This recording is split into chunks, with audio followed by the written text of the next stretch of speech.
Yo, what is going on, guys? Welcome back to another video. So it's Tuesday, which means it's time for another tier list Tuesday. And 2 weeks ago, we tier list forward cores. Last week, we tier list defense cores. So now we got goalie tandems. Now we're going to be looking at every single team's goalie tandem and tier listing it. And obviously, with these tandems, as much as the backup does matter, if I'm being honest, a lot of this is going to be based on the starter, because you could have two, good 1A, 1B, but I'd rather take an elite number one. So let's dive into it. We have all 32 teams. Let me pull up the tier list.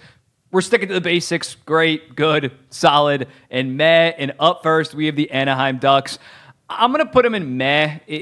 John Gibson just isn't elite anymore. I know people still think that, if he goes to an actual team, he'll be a stud. The advanced stats show that it's not just the Anaheim Ducks defense score. I do think Lukas Dostal is eventually going to be an NHL starter. He's not there quite yet. He was great for Czechia at the World Championships. But right now, it still is probably a bottom 12 goalie tandem in the NHL, but I do think that they're set. They have Damian Clara, they have Lukas Dostal. I think down the line, they're going to figure out the goalie position more. Just John Gibson and Dostal isn't really anything special right now for the Anaheim Ducks. The Boston Bruins, I'm going to go with good. Jeremy Swayman, no doubt top 10 goalie after the season that he had last year with a .916 and was arguably the best goalie in the NHL come playoff time.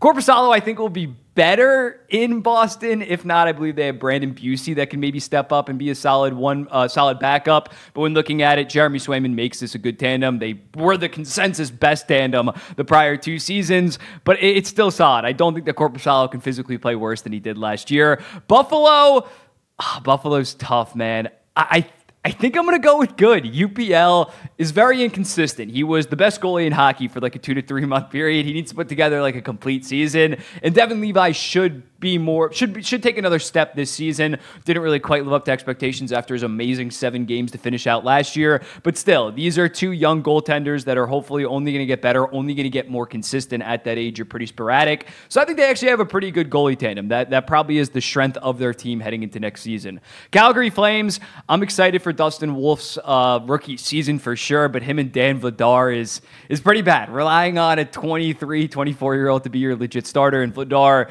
just hasn't been that good in recent years for the Calgary Flames. It's one of the worst tandems in the NHL. The Carolina Hurricanes, I think I'm going to go with good as well. When looking at Kochetkov and Anderson, neither were in my top 20 goaltenders. Anderson was kind of tough just because he didn't play that much during the regular season because of the blood clots. I think if he is fully healthy, he'll probably re-earn that top 20 spot. And Kochetkov, his stats are very good. It is in part because he plays on Carolina, the best defensive team in the NHL. I think that this is going to be a solid tandem. I wouldn't be surprised if by midseason, both of these guys are creeping on my top 20 list. Anderson probably will be, and Kochetkov still is very young and has shown a lot of promise. The Chicago Blackhawks, I can see an argument for solid. I might put them in meh right now, but I might eventually move them up. When looking at it, Petr Mrazek, wildly inconsistent the last couple of years. The Toronto Maple Leafs had to move off his contract, had to give up I think they swapped a first and a second round pick just to get off his contract. But his first year in Chicago wasn't that good. But this year he was very good for the Chicago Blackhawks, even though his record did not exactly suggest that, or just his regular stats.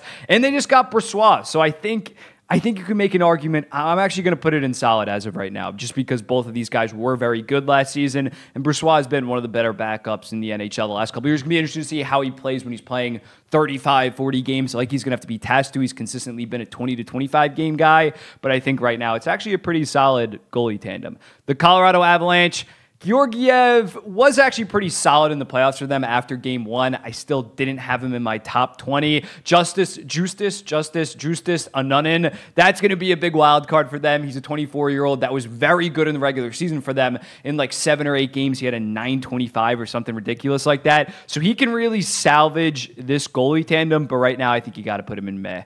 The Columbus Blue Jackets, they might have arguably the worst unless Merzlikins bounces back in a big way. Tarasov maybe could show some promise this season, but considering how lackluster Merzlikins has been the last couple of years, I got to put him in meh. When looking at the Dallas Stars, similarly to the Boston Bruins, I don't love Casey DeSmith as a backup. He really fell apart after the first couple of months of the season with the Vancouver Canucks. So when looking at it, but I still think Ottinger is a very good starter. He was my 10th best.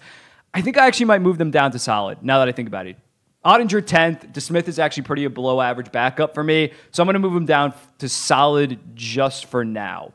but I might move him back up. The Detroit Red Wings, I'm going to put it in bad. It's going to depend on them riding their goalie situation all on Cam Talbot, who's 36 or 37 years old. He was good last year. Do not get me wrong. He was very good last year, but then it's going to be Cam Talbot and then one of Alex Lyon or Ville Husso. I'm not too encouraged with the Detroit Red Wings goaltending situation heading into next season. For the Panthers, hopefully Spencer Knight can bounce back in a big way. If he turns out to be a good backup, this probably goes up to great. I can't really say that because he has not seen a lot of NHL action in the recent years due to his player assistance OCD things that hopefully he figured out, obviously. But Bobrovsky, after his season that he had last year in the playoffs, is a no doubt top 10 goalie, so I'm going to go with good. Edmonton Oilers, it's solid. I had Stuart Skinner at like 13th or 14th on my top 20 goalies. He's a perfectly fine starter outside of the start to the season this year. He's basically been around the 9-12, 9-14 guy. And yes, the Edmonton Oilers are just a very good team and kind of carry him to those numbers. But he's still a solid starter at this point. Proved a lot of guys wrong in the playoffs. I think he's going to arguably finish top 6 in the Vezina because of the team, not because Stuart Skinner's a legit top 5, top 6 goalie. But Calvin Pickard, perfectly solid backup, I think, at this point. So overall, solid starter, solid backup. They get a pretty solid goalie tandem overall. The LA Kings, I'm going to put him in bad as of right now just because Darcy Kemper was so bad last season. He had an 890. David Riddick was actually pretty good. Him and Talbot formed like a sneaky, arguably top 6-7 goalie tandem in the NHL, but I'm not sure he's going to be as consistent as he was last year, maybe able to kind of take over like he did for like a 15 to 20 game stretch at one point. Not sure he's going to be able to recreate that magic, and Darcy Kemper just hasn't been the same since that Colorado Avalanche season. The Minnesota Wild, until Gustav Gustafsson, what am I saying? Philip Gustafsson, until Gustafsson bounces back, I got to put him in meh. Fleury, no longer a starter, no longer even that good of a 1B, but I do think Gustafsson is better than what he showed last year, so as of right now, I'm going to throw it in meh. The Montreal Canadiens, Sam Montembeault, I think he's a good starter. He almost made my top 20, and Caden Primo, okay backup. They both are pretty young. Maybe they take another step, but I still don't think that it's that solid of a goalie tandem. I definitely think it's a weakness for the Montreal Canadiens.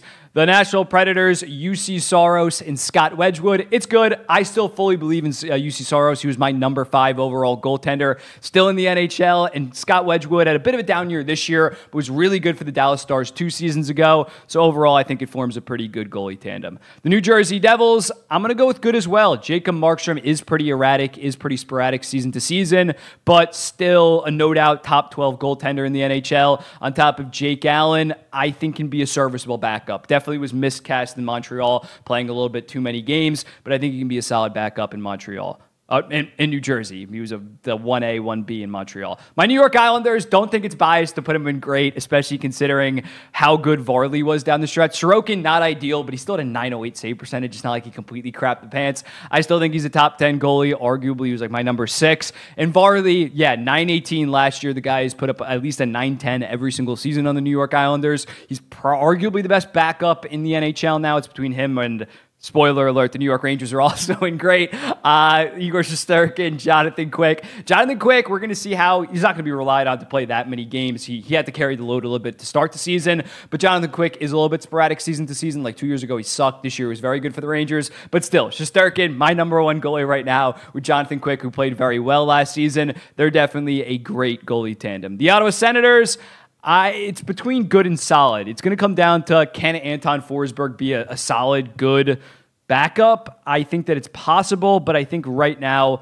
I'm going to put him in good. Linus Ullmark has been nothing but consistent with the Boston Bruins every single year, like above a 914 save percentage, and even in Buffalo on bad teams, it's not going to be anything new, him playing on bad teams. When looking at the Buffalo teams that he played with, and he was still putting up above 910 save percentage. So I think for Ottawa, they actually come into this season with a pretty good goalie tandem. The Philadelphia Flyers, I'm going to go with bad, man. It's Fedotov and Sam Ersson. Ersson showed flashes at times during the season. He'd have good runs, but kind of ended the season pretty poorly. And Fedotov looked pretty bad in the 4 games that he played, and he strong-armed them for a pretty fat contract.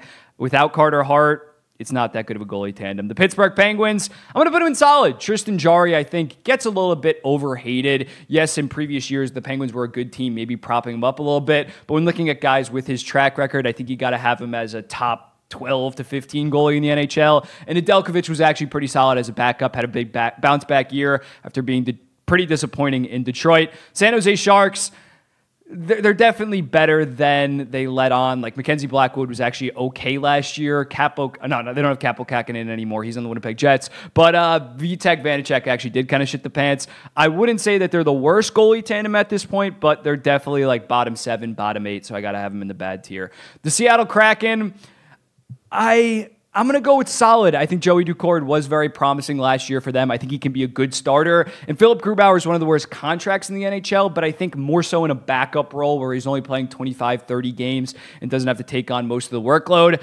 I think he can give you like a 900, 905. I know that isn't that good, but I think with the emergence of Joey Ducourt, they actually have a okay, serviceable tandem. The St. Louis Blues, it's good. Binnington, I'm not sure Binnington's going to be as good as he was last year. He was top 5 on my Vezina ballot. He was very good last year, a sneaky top 5 goaltender. And Joel Hofer is emerging, but I think they are going to take a little bit of a step back, but it's still a very good goalie tandem. They still have a legit starter and a very, very good backup in Joel Hofer, who's probably going to play even more this season. It's a good tandem overall. The Tampa Bay Lightning, again, the starter sometimes trumps the backup. I believe they're running out Jonas Johansson yet again, who was horrible for them. He was fine the start of the season, but overall it was like pretty below average. So in looking at that, but Vasilevsky kind of carries the tandem as a whole, as you would expect. So I'm going to go with a good tandem. The Toronto Maple Leafs, I think they have a good tandem heading into this season. I think when you look at Joseph Woll, when this guy's healthy, he can be a top 20 goalie. Anthony Stolarz was actually better than Sergei Bobrovsky last year in the regular season on a per-game basis. I know Sergei Bobrovsky played like 57, 58 games, but I think this is actually going to be a pretty good tandem, and as a result, I'm going to throw them in good. Utah, it's going to come down to Vejmelka because Connor Ingram was pretty damn good for them this season, but Vejmelka was very good 2 years ago. Ingram was okay. Then last year, Ingram was fantastic. Vejmelka really fell off. I'm going to put him in solid as of right now. The Vancouver Canucks, I think they get one of the great spots when looking at Artur Silovs, the way that he proved himself come end of the season, come the playoffs. I think him and Demko are going to form a very, very good tandem. The Vegas Golden Knights, I do like Aiden Hill, but getting Samsonov was kind of disappointing in terms of a backup. Them getting rid of Logan Thompson, I know that he wanted out, but they could have done a much better job replacing him. I think I'm going to throw them in solid right now just because I think Aiden Hill is going to be good. Then for the Washington Capitals, I'm going to go with good. I think you look at Ryan Lindgren, you look at Logan Thompson. Those are two guys that were between 16th to 20 best goalies in the NHL. I can't really make an argument for great because they don't have like a certified number one like these three teams. But in terms of a well-balanced tandem, I think they have one of the better well-balanced tandems in the NHL. So as a result, I got to go with good. And then lastly, for the Winnipeg Jets, I'm going to put them in great as well. Connor Hellebuyck is the best regular season goalie in the NHL. I know he struggled during the playoffs. And I think Capo Kakinen kind of got a bad rap in San Jose last year. He was pretty solid. And even in New Jersey, he was okay. So when looking at that, if you can be an okay backup on top of having the best regular season goaltender, I think they're going to be a very good tandem. And last year, they probably were the best tandem in the NHL. Them or the Florida Panthers with Laurent Brossoit. And I don't think Kakinen's a massive upgrade.